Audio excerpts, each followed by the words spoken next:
When I first saw my wife getting ready that evening, I couldn't help but notice how much effort she had put into her look. Her hair was perfectly styled, her makeup was flawless, and the dress she wore hugged her in all the right places. It wasn't unusual for her to look nice, but this time, she looked like she was preparing for a date rather than a casual night out with friends. I tried to shake off the uneasiness creeping in, but curiosity got the better of me. I leaned against the doorframe and asked, "Why are you so dressed up for girls' night? You look like you're going to some fancy event." She smiled at me, but it wasn't her usual warm smile. It had a sharp edge to it. She laughed and replied, "Maybe I'll find someone better." She said it like a joke, but something about the way she avoided eye contact made my chest tighten. Her words replayed in my head even after she left. Maybe I'll find someone better. Was it really a joke? Or was she hinting at something deeper? For months, I had noticed little changes in her behavior: secretive texting, staying late at work, and being more protective of her phone. But I never wanted to believe she could be unfaithful. The night dragged on and my mind kept racing. I decided to check her location through the app. We both had on our phones for safety reasons. She wasn't at the restaurant where she claimed to be with her friends. Instead, her pin showed she was across town at a hotel. My stomach dropped, and I felt a wave of anger and betrayal wash over me.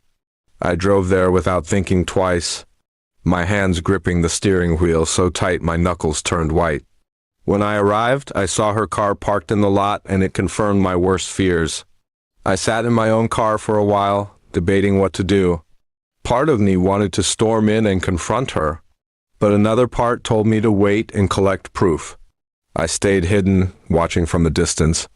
About an hour later, I saw her walk out of the lobby with a man.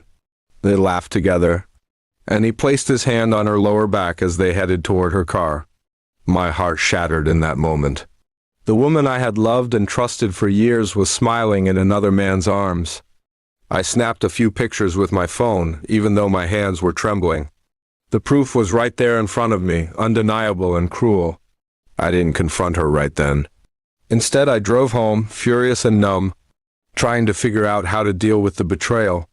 When she returned home hours later, she tried to act casual, claiming she had a great night with the girls. I didn't let on that I knew the truth.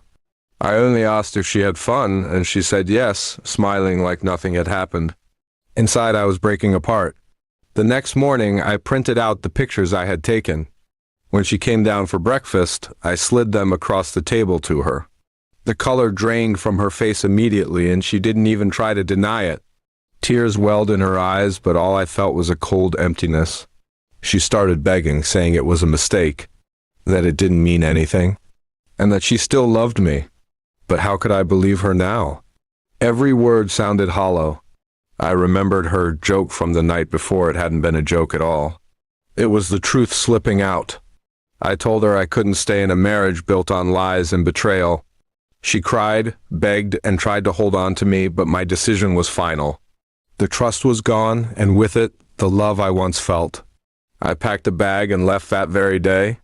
Walking out of the house we had built together was painful, but staying with someone who had so easily thrown me aside was worse. I deserved better, and for the first time in months I realized that her joke had revealed more than she ever intended. It wasn't just a careless comment, it was the truth hiding in plain sight. And now I was free from the lies, even if it meant walking away from everything I thought we had. When she fell to her knees, begging me to forgive her, I looked at the woman I once trusted with my whole heart and realized she wasn't the same person anymore. Without another word, I picked up my bag, walked out the door, and left her behind with nothing but the weight of her betrayal.